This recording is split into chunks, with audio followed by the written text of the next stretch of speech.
Hello everyone. Today I'm going to be reading Stella Luna. Stella Luna. In a warm, sultry forest far, far away, there once lived a mother fruit bat and her new baby. Oh, how Mother Bat loved her soft, tiny baby. I'll name you Stella Luna, she said. Each night, Mother Bat would carry Stella Luna clutched to her body as she flew out to search for food.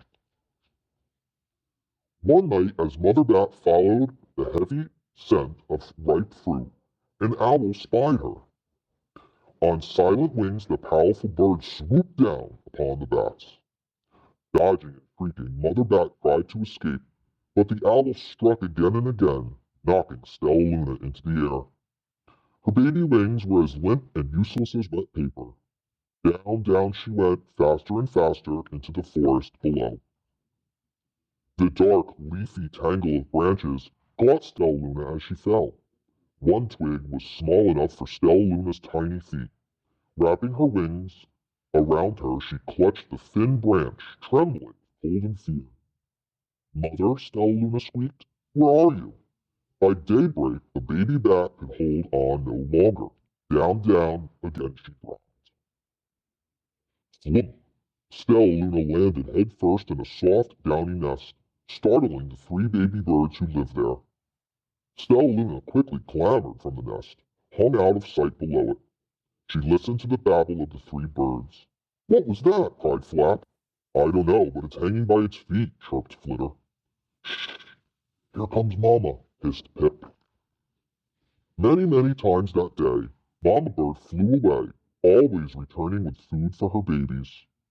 Stella Luna was terribly hungry, but not for the crawly things Mama Bird brought. Finally, though, the little bat could bear it no longer. She climbed into the nest, closed her eyes, and opened her mouth. Plop! In dropped a big green grasshopper. Stella Luna learned to be like the birds. She stayed awake all day and slept at night. She ate bugs, even though they tasted awful.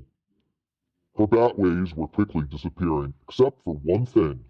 Stella Luna still liked to sleep hanging by her feet. Once when Mama was away, the curious baby birds decided to try it too. When Mama Bird came home, she saw 8 tiny feet gripping the edge of the nest. Yeek! She cried.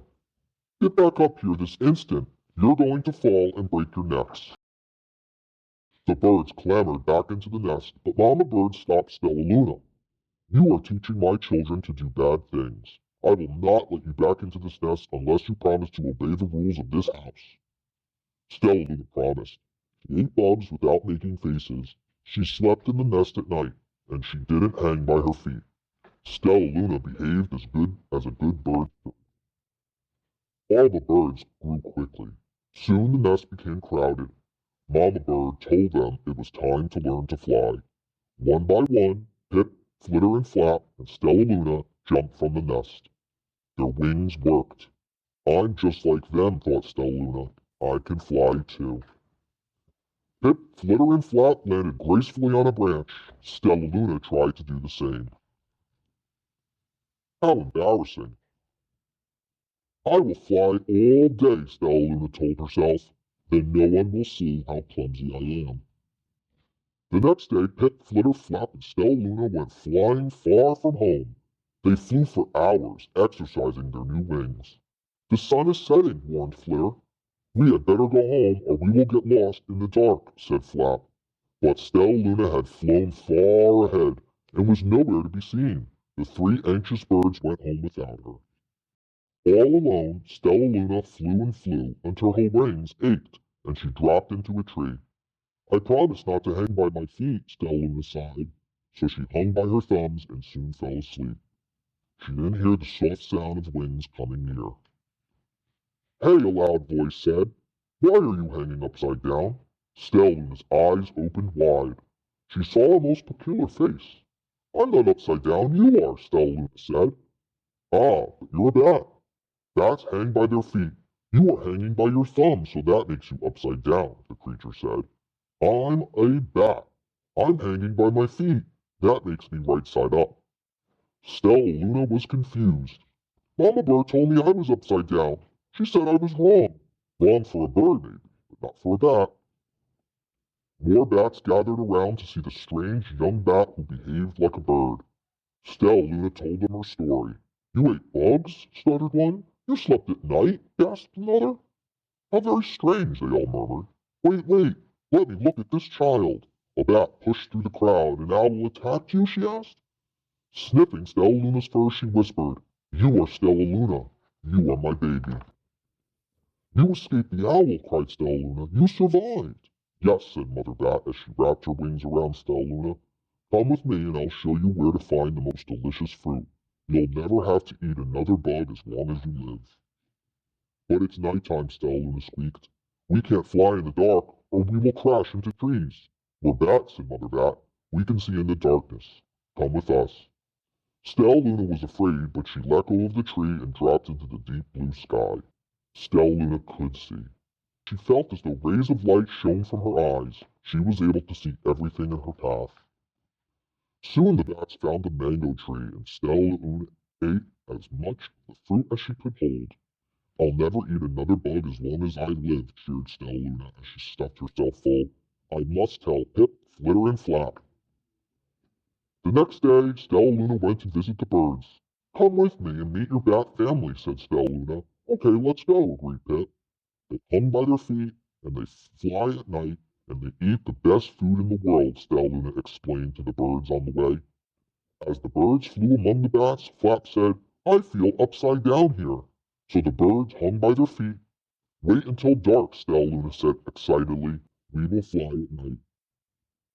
When night came, Stella Luna flew away. Pip, Flitter, and Flap leapt from the tree to follow her. I can't see a thing, yelled Pip. Neither can I, howled Flitter. Eee, shrieked Flap. They're going to crash, gasped Stella Luna. I must rescue them. Stella Luna swooped about, grabbing her friends in the air.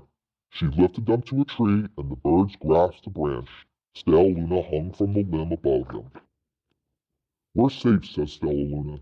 Then she sighed. I wish you could see in the dark, too.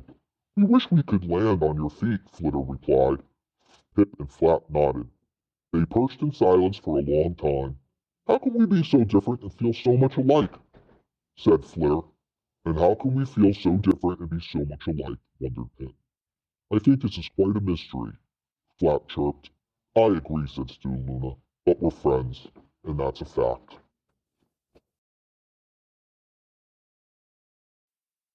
Three awesome facts about myself are I'm a second-degree black belt, I taught at Robertsville and DeFino before coming to Dugan, and I have a 1-year-old son.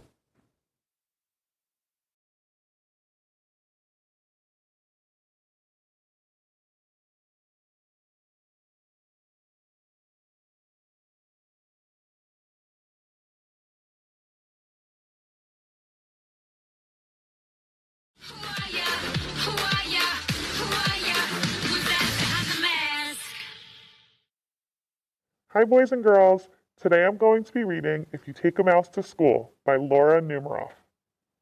If you take a mouse to school. If you take a mouse to school, he'll ask you for your lunchbox. When you give him your lunchbox, he'll want a sandwich and a snack for later. Then he'll need a notebook and some pencils. He'll probably want to share your backpack too. When you get to school, he'll put his things in your locker and take a look around. He might do a little math and spell a word or two. He'll even try a science experiment. Then he'll need to wash up. You'll have to take him to the bathroom. Once he's nice and clean, he'll be ready for his lunch. On the way to the lunchroom, he'll see some building blocks. He'll build a little mouse house and make some furniture out of clay. Then he'll need some books for his bookshelf. He'll start by writing one of his own, so he'll need a lot of paper. He'll probably use up all your pencils. When he's finished, he'll want to read his book to you. Then he'll want to take it home, so he'll put it in your lunchbox and tuck it in a safe place. When the bell rings, he'll run out to wait for the bus. While he's waiting, he'll play a quick game of soccer. Then he'll ask you to shoot a few baskets and do a little skateboarding. When he stops to catch his breath, he'll want to eat his snack. So he'll ask you for your lunchbox. And chances are, if he asks you for your lunchbox, you'll have to take him Back to school. Can you guess who I am? I have a daughter, I have 3 pets, and I was a competitive gymnast until I was 18.